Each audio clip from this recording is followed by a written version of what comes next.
vamos a empezar con todo lo que significa acerca de cómo la clasificamos, conceptos básicos de definiciones que son importantísimos, tienen que quedar claros los conceptos porque puede ser muy confuso hablar de crisis epilépticas, de crisis convulsivas, de síncopes convulsivos, de crisis prolongadas, de crisis sintomáticas, y todo significa cosas distintas. Entonces es bien importante que desde ahí quede claro qué es epilepsia y qué no es epilepsia, qué significa cada cosa.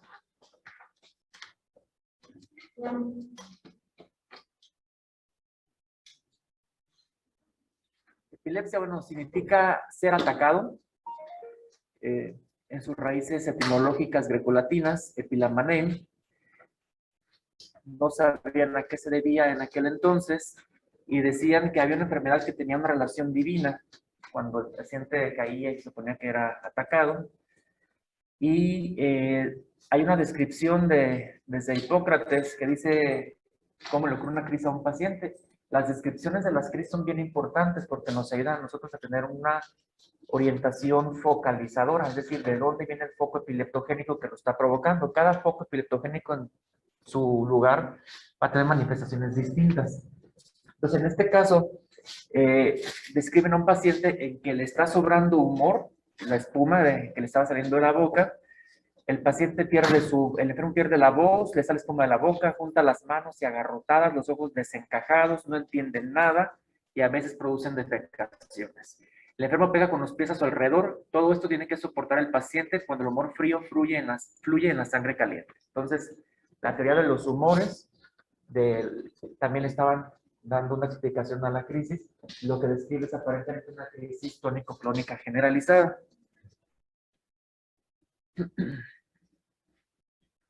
Aquí hay otra descripción importante en la que dice que la enfermedad sube por simpatía de la boca del estómago al cerebro. Esa es una descripción bien común en la actualidad. Los pacientes dicen que empiezan las crisis en la boca del estómago y que sienten que algo les sube. Y les es difícil explicar qué es lo que sienten, pero sí reconocen que algo que empieza en la boca del estómago y que sube. Nosotros reconocemos eso como una manifestación de epilepsia del lóbulo temporal o algún foco epileptogénico que es en el lóbulo temporal, principalmente mesial, es decir, la parte pegada hacia el tallo. Es una manifestación que empieza en las crisis focales. Ahora se llaman focales, por cierto, es bien importante, ahorita creo que al final puse algo de eso. Las crisis en la clasificación anterior se llamaban crisis parciales. Todavía puede ser que escuchen a mucha gente, a muchos médicos decir crisis parciales, parciales complejas, ya no se llaman así. Justamente esta clase es para que quede claro que ya no se llaman así, se llaman crisis focales. La nueva terminología de la ILAE, que ahorita van a ver qué es la ILAE, ya nos dice que se utiliza el término focal, no parcial. Y luego habla de otro caso que escuchó sobre un muchacho que tuvo una crisis que comenzó en la pierna, subió al muslo, después al hipocondrio, por un lado de la caja torácica hasta el cuello, y la cabeza, haciendo que el muchacho perdiera el sentido en cuanto llega el mal a la cabeza. Y también le subió un soplo de aire frío. Aquí es una descripción de lo que ahora conocemos como una crisis jacksoniana o una crisis focal con progresión. Empezó en la pierna y fue subiendo pierna, muslo, abdomen, tórax, cabeza, todo de un lado. Es una crisis focal que se está propagando y finalmente esta es una crisis tónico-clónica generalizada.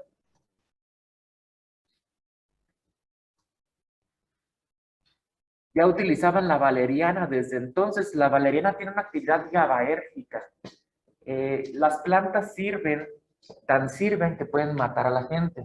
Entonces, el problema con las plantas es que no podemos cuantificar el principio activo.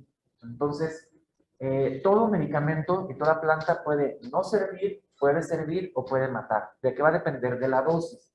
Entonces, lo mismo pasa con las plantas. Como son las más difíciles de estandarizar el gramaje, porque las venden en el mercado, los venden en bolsitas de test, es difícil decir cuántos miligramos tiene de la sustancia activa, a diferencia de los fármacos.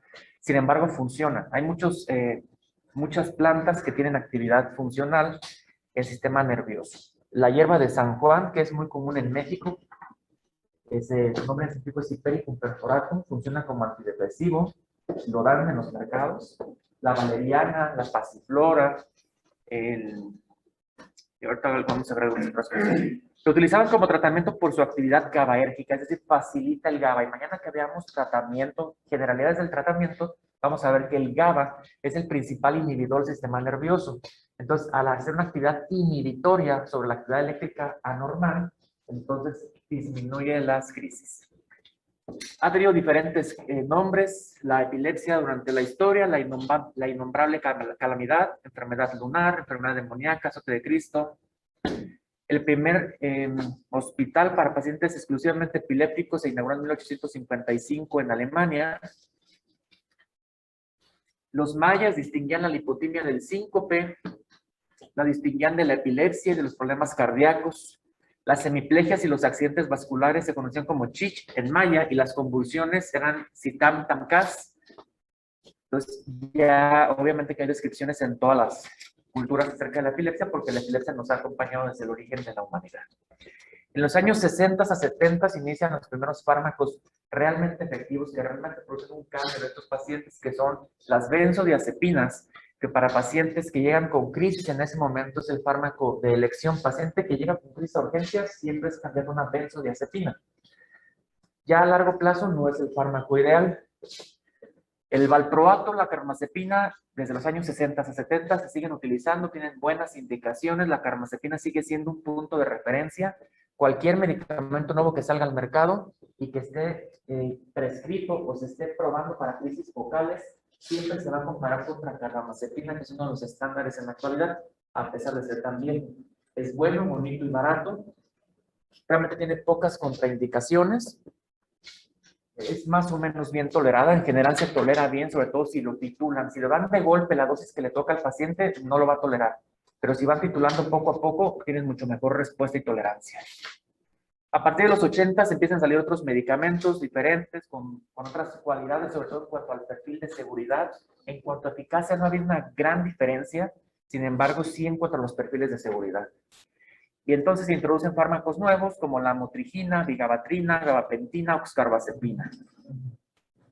Tratamientos que se han utilizado a través de la historia para tratar pacientes epilépticos, pues desde cosas insulsas y sin ningún beneficio como los purgantes y los catárticos, las peregrinaciones, hasta cosas pues que suenan realmente terribles hacia los pacientes, como la clitoridectomía y la castración, y el orégano, no tiene ningún efecto obviamente.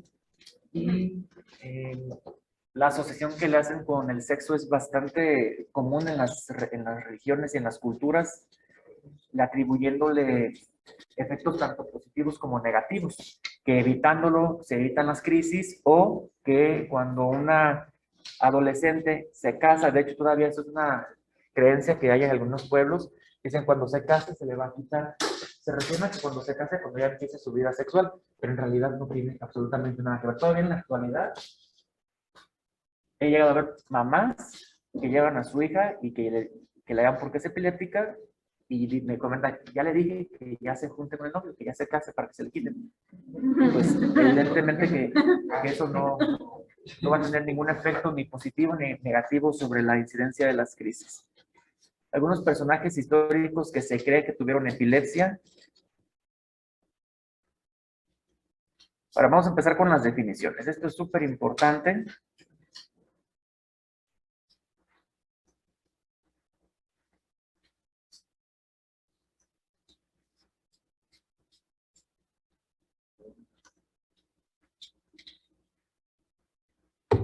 Epilepsia es una enfermedad propia del cerebro.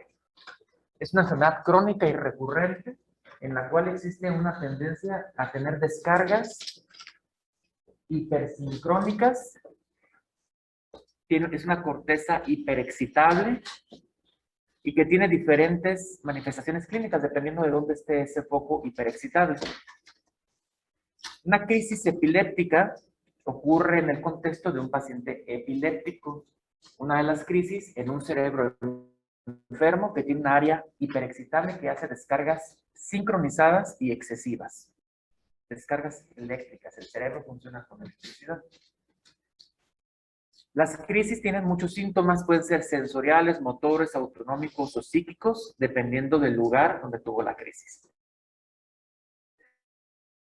desde manifestaciones motoras, que son las más comunes que vemos en la práctica clínica, manifestaciones psíquicas con pacientes que ven cosas, que escuchan cosas, que tienen disociaciones, que piensan que particularmente epilepsias del lóbulo temporal, que tienen características de hiperreligiosidad o mesiánicas, en el cual el paciente se siente un ser divino o siente que habla con un ser divino, con un ángel, con un dios, con un diablo, con un demonio, y que siempre hay que hacer diagnóstico diferencial con los padecimientos puramente psiquiátricos. Una crisis convulsiva es un evento de inicio brusco, autolimitado, con una actividad muscular excesiva, que puede ser tónica, clónica o mioclónica. Entonces, aquí no dice nada de que el cerebro está enfermo, ¿de acuerdo? Porque esto puede ocurrir en un paciente que tenga hiperglucemia, hipoglucemia, hipernatremia, hiponatremia, que tenga una encefalopatía hipertensiva. Hay muchísimas causas. Un traumatismo craneoencefálico, muchas causas que recibe un insulto temporal en el cerebro o una pequeña agresión, que puede ser una disminución del oxígeno transitoria, pero el cerebro no está enfermo como tal. Entonces, no todas las crisis convulsivas son crisis epilépticas. Pueden ser si demuestran que el cerebro está enfermo. ¿Cómo lo demuestran? Con una imagen, con un electroencefalograma o con la clínica, porque el paciente ya tiene historia de muchas crisis, pues ya saben que es un padecimiento recurrente. Doctor, entonces la epilepsia ya indica daño cerebral. Sí. O sea, no necesariamente porque uno tenga una crisis convulsiva quiere decir que tenga daño. Exactamente. Una crisis convulsiva no es igual a epilepsia.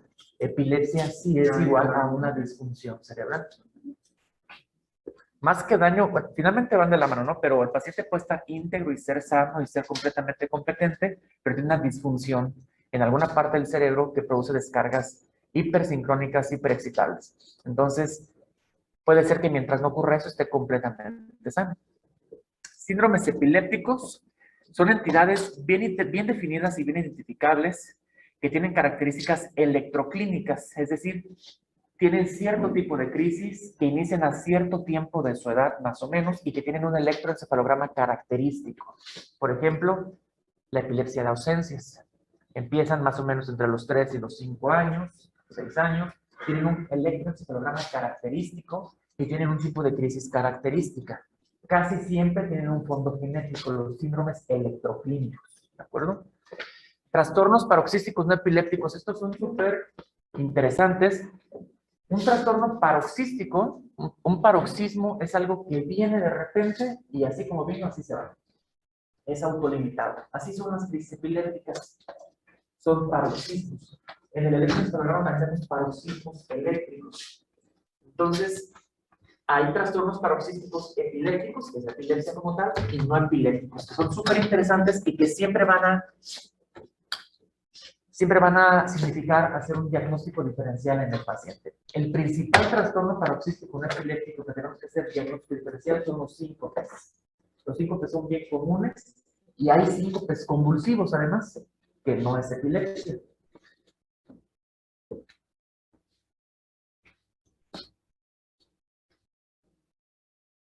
Etiologías de crisis convulsivas pueden o no ser epilépticas, dependiendo de la edad de inicio. En neonatos, hipoxia perinatal, hemorragia intracraneal, infecciones del sistema nervioso central, trastornos metabólicos, alteraciones genéticas. En lactantes hasta el año de edad, crisis febriles, infecciones del sistema nervioso, alteraciones del desarrollo y traumatismos. Adolescentes, traumatismos y tumores. Ahí los traumatismos ya empiezan a tomar importancia en el adulto joven. En el adolescente son la primera causa, los traumatismos, la abstinencia de alcohol, los tóxicos y los tumores. En el adulto mayor de 35 años, en enfermedad del cerebro vascular, también los traumatismos, aunque no está ahí, pero todavía los 35, 40, 50 en gente que está productiva, que está trabajando, que son los que se accidentan. Y enfermedades degenerativas del sistema nervioso, que habitualmente van arriba de los 55, 65 años. Ahí ya no viene porque ha caído mucho en la incidencia, pero todavía en las tablas de hace 15, 20 años, en primer lugar, desde adolescentes hasta adultos, estaban los cisticercos. La neurocisticercosis ha bajado mucho su incidencia, pero estamos en un país en el que hay todavía mucha cisticercosis. Pero antes llegaban a consulta, según mis maestros, a raudales, o sea, eran 10, 20 pacientes internados al mismo tiempo por cisticercosis. En la actualidad la vemos poco. Sí hay, pero no es tan abundante.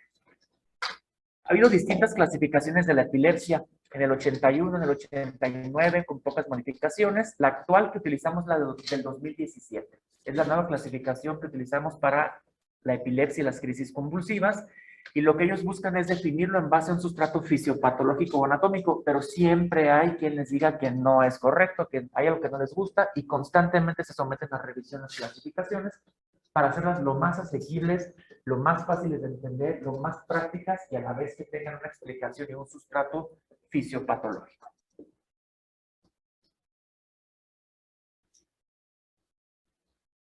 Esto ya lo vimos, causas de crisis.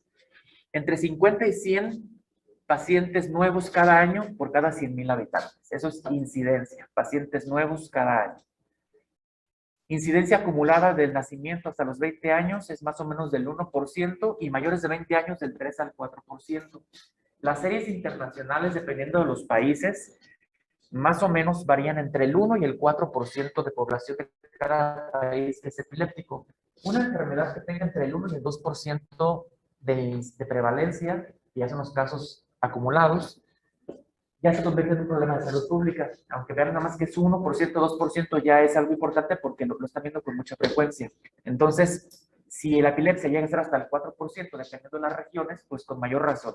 Por eso se creó en México un programa que se llama Programa Prioritario de Epilepsia, que es precisamente para darle atención a estos pacientes y que tiene, o al menos tenía, una buena subrogación por parte del gobierno para tratamiento, diagnóstico y registros epidemiológicos de este tipo de pacientes.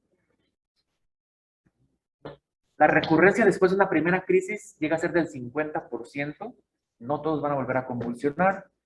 Después de suspender el medicamento, que hay varios criterios para suspenderlo, entre el 20 y el 40% va a volver a convulsionar. Es decir, no todos los pacientes se quedan con medicamento toda la vida. ¿De qué depende? Hay algunos criterios. El paciente tiene que tener por lo menos entre 2 y 3 años sin ninguna crisis, ni siquiera una pequeña crisis focal, ni siquiera crisis subclínicas. Tiene que tener un electroencefalograma normal y una imagen de resonancia magnética normal. Si reúne esos criterios, el paciente antes de eso tenía pocas crisis, 1 o 2, posiblemente se le pueda ofrecer suspender el medicamento y el 60-80% de ellos no va a volver a convulsionar. El resto que convulsione se le regresa a la medicina y ya no se le puede suspender nunca. Y ahora sí se deja toda la vida.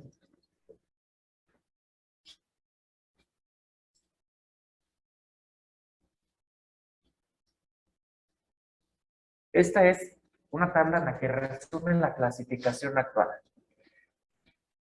El tipo de crisis, de inicio focal, de inicio generalizado o de inicio desconocido. Entonces, si tenemos un testigo que nos diga cómo empezó la crisis, la vamos a catalogar si inició focal, si empezó en una parte del cuerpo, o si inició generalizada. Y si no tenemos un testigo y no sabemos, se pone como inicio desconocido. Antes no existía ese término de inicio desconocido. Todo se trataba de catalogar como focal o como generalizado. Bueno, antes era parcial o generalizado.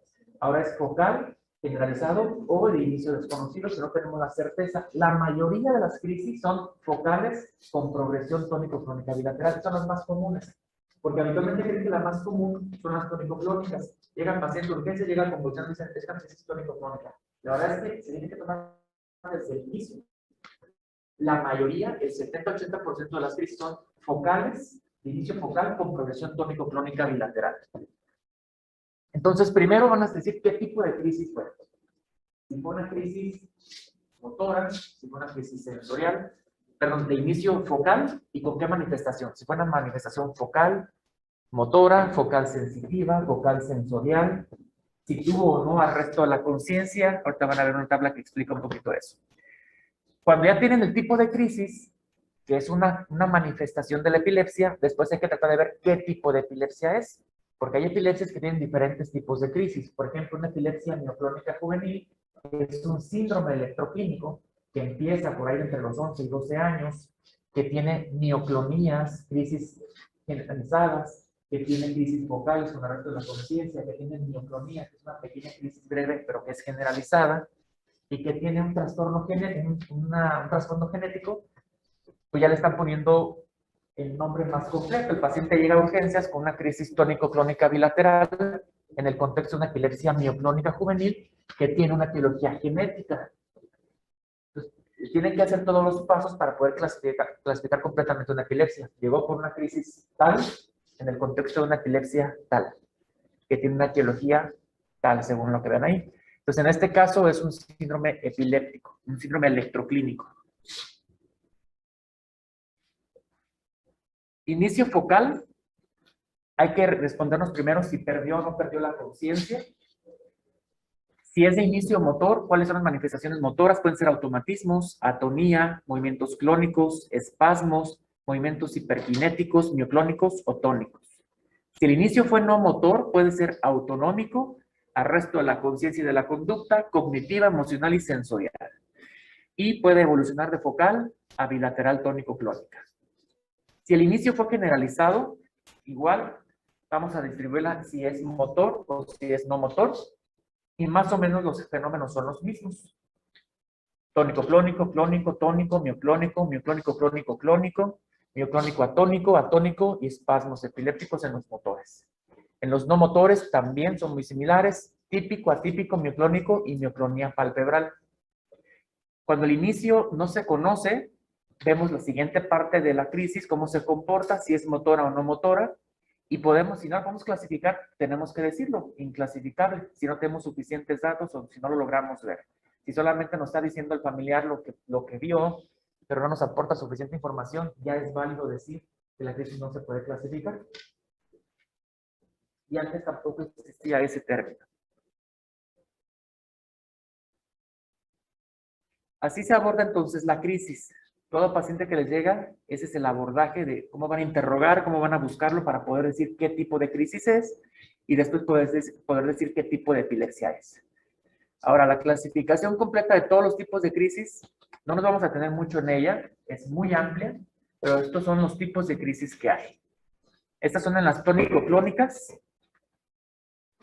focales, sensoriales, motoras focales, gelásticas, semiclónicas por reflejos focales. Las gelásticas son crisis de risa, habitualmente por amartomas hipoficiarios. Son tumores no tan raros en niños y que sus crisis son de risa. Son las crisis gelásticas. Los demás, pues aleros se dan cuenta de qué se trata, ¿no? Como crisis tónicas asimétricas, el nombre lo dice qué es lo que está haciendo. Continuas, los estados epilépticos. Hay diferentes tipos de estados epilépticos. Los más comunes que vemos en los servicios de urgencia son los tónico-clónicos y son los más graves. Son pacientes que tienen riesgo de fallecer si no se tratan rápidamente. También estados epilépticos de ausencia, estados epilépticos no convulsivos, en los cuales el paciente simplemente se pierde de su mente, se va, no obedece, no actúa, no interactúa. Y también son pacientes que tienen riesgo de generalizarse, de ponerse graves, de fallecer. Todos los estados epilépticos son urgencias. Crisis reflejas, hay varias cosas que pueden favorecer una crisis. La más común y conocida son los estímulos lumínicos.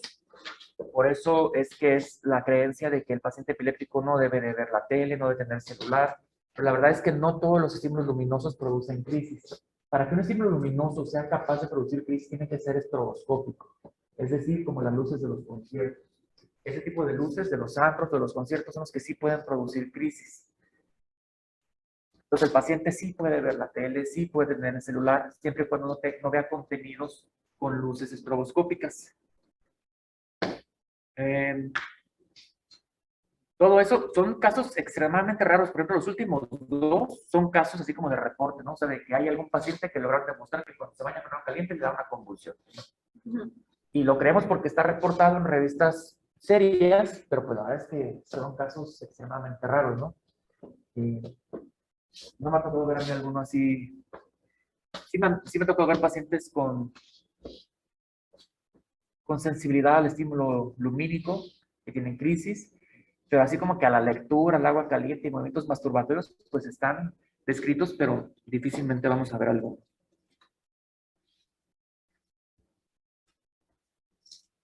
Los síndromes electroclínicos, mencionamos la epilepsia mioclónica juvenil y les mencioné también la epilepsia de ausencias, no son los únicos. El síndrome de West, el síndrome de Ohtahara, el Dravet, el Lennox-Gastaut, el síndrome de Panayotopoulos, el Rasmussen.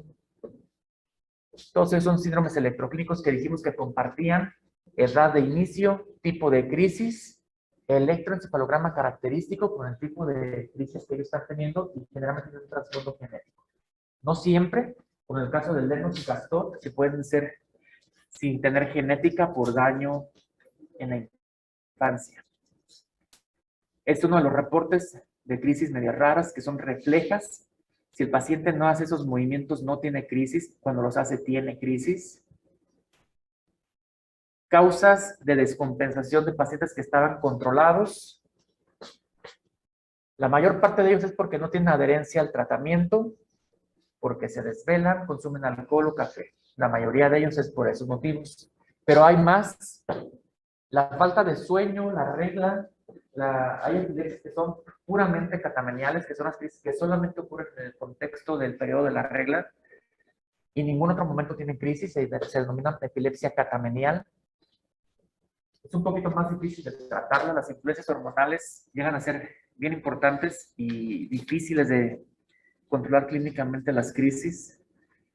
Otra causa común es la dosis del medicamento que esté baja. Es bien común que pacientes están más o menos controlados con dosis bajas, que reciben a veces el 50% de la dosis que les correspondía y llegan a tener crisis frecuentes. Ahí nada más hay que ajustar la cantidad del medicamento. Esta es la página del programa prioritario de epilepsia. La puse porque me gustaría que entraran, porque tiene esta parte de acceso que les va a ser importante para ver videos de los tipos de crisis.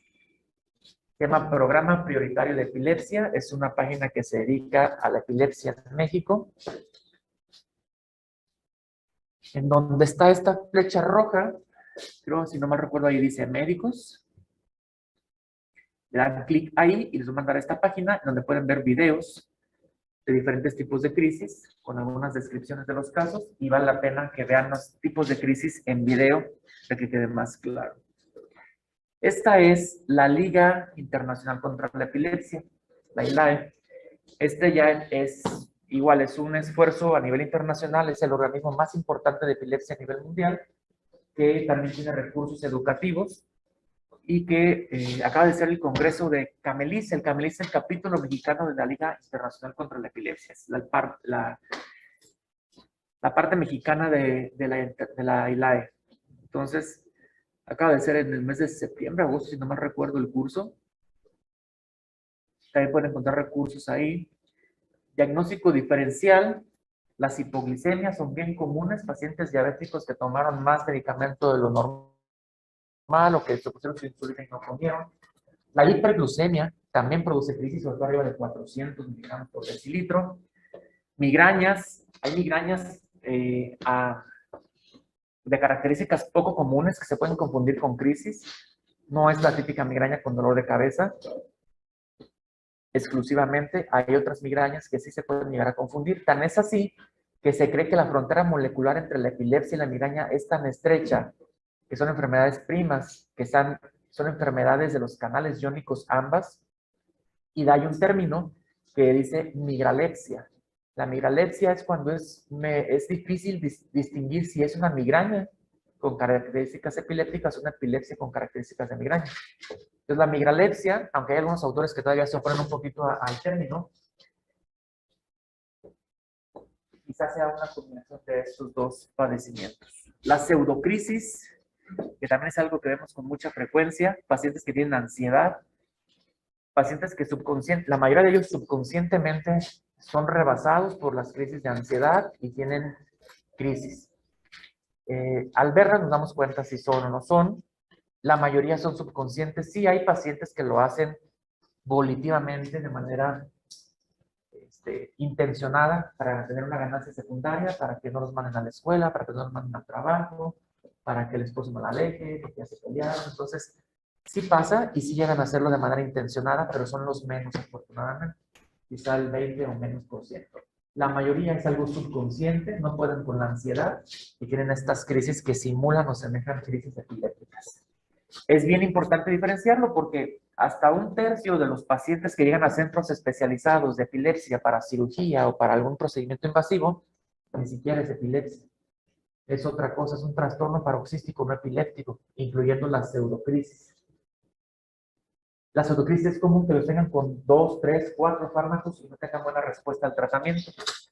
Pero el día que nos toca ver la crisis, podemos hacer el diagnóstico. O si el paciente, la familia ya nos lleva un video, mira, así es como se pone, también tenemos diagnóstico.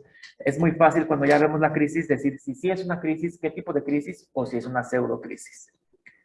La narcolepsia, las arritmias cardíacas porque producen síncope, las isquemias cerebrales transitorias y de la terminología, lo que quería comentarles es que ya no hay crisis parciales, se llaman focales, y los antiepilépticos en la actualidad tiene poquito tiempo, algunos meses que se está pregonando el nuevo término que es anticrisis. Antes se llamaban anticomiciales, porque es una treta histórica que hacía en Grecia, que se creía que cuando un paciente convulsionaba dentro de unos comicios o cuando se celebraban algunas elecciones, era un signo de mal agüero y tenía que cancelar las elecciones y posponerlas. Entonces, un paciente convulsionaba, terminaban las elecciones y se posponían. La cosa es como, al igual que ahora, había gente trans en el gobierno y mataban a gente convulsionada. Porque no les convenía cómo se iban desarrollando y llevando a cabo las elecciones. Entonces, por eso ahora están oficiales. Ya está abandonado, pero hay gente que todavía lo utiliza y lo van a escuchar. Después se llamaron antiepilépticos y la tendencia actual es llamarlos anticrisis. ¿Por qué? Porque antiepiléptico no le hace toda la justicia al medicamento. En realidad no trata de epilepsia, no cura la epilepsia, lo que hace es controlar las crisis. La epilepsia sigue, la disfunción neuronal sigue, pero se trata de controlar la hiperexcitabilidad que tienen esas áreas corticales. Por eso ahora, y está siendo bien aceptado, llamarle anticrisis a los fármacos.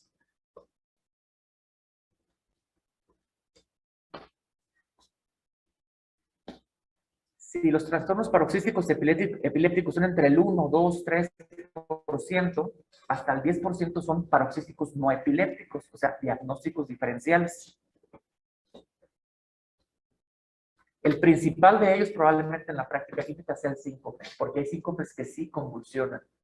Hay algunas características clínicas que nos hacen pensar si es un síncope o una crisis epiléptica. En el síncope es un poquito más progresivo, la crisis epiléptica es más rápida, la crisis no suele alcanzar a avisar, lo más que hace el paciente que ya tiene una buena sensación, una buena aura de la crisis es sentarse, gritar, hablar a alguien de la familia o acostarse, porque sabe que se va a caer. El paciente cuando va a sincopiar tiene un poquito más de lapso de tiempo antes de que tenga el síncope, antes de esa crisis. El paciente alcanza a sentir, alcanza a avisar, se detiene, se va y se acuesta y a veces no se llega a sincopiar. El paciente con el síncope se pone pálido, disminución del flujo sanguíneo, a diferencia del paciente epiléptico que se pone cianótico porque deja de respirar. En la fase tónica el paciente no respira, se pone morado y eso también se debe diferenciar. Y hay gente, hay familiares de pacientes que son muy inteligentes y le dicen, es que la boca se le puso morada o se le puso pálido. Y eso ya son datos que nos empiezan a ayudar para diferenciarlo.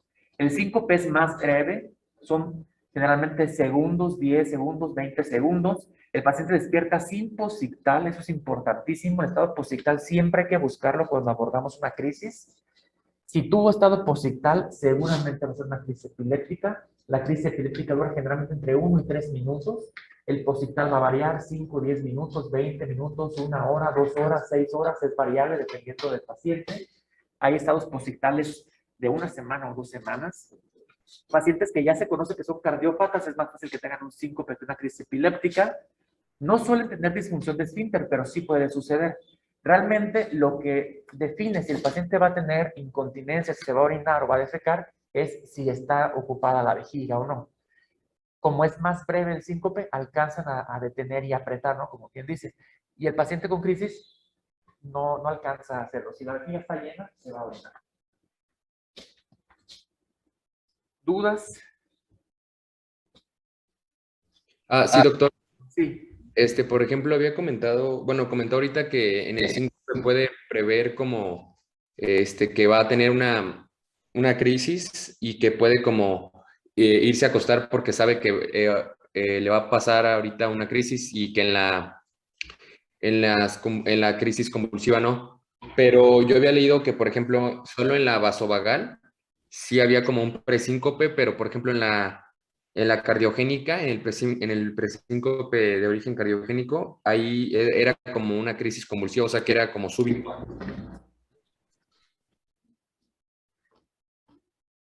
Realmente ambas cosas que dices son muy similares. El sustrato del síncope vasovagal de una cardiopatía, en los dos lo que pasa es que disminuye el flujo sanguíneo al cerebro. Gracias. Ok.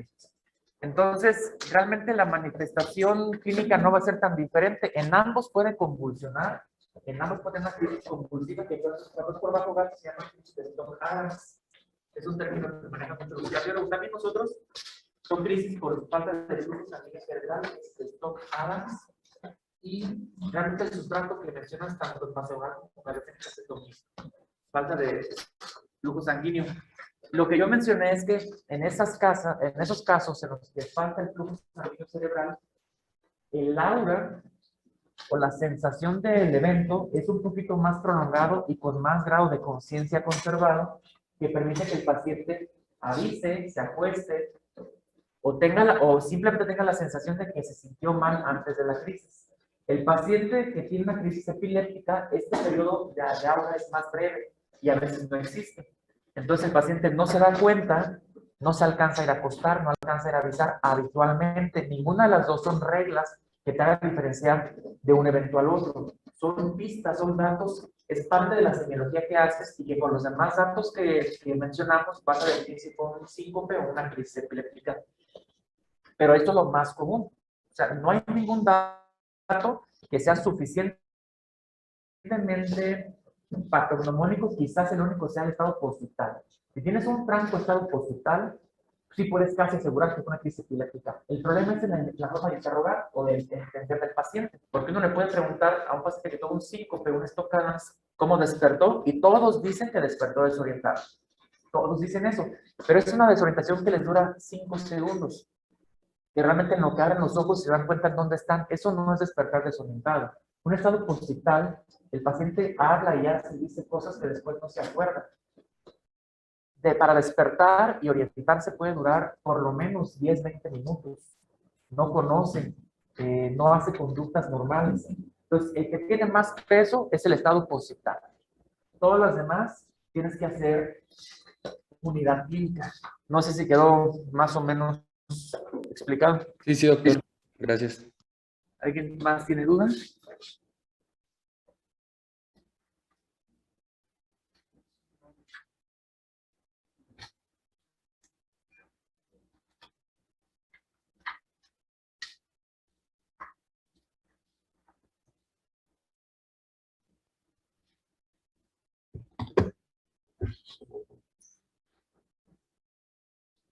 ¿Estás conectado el proyector? No, es que solo sí vi cuando lo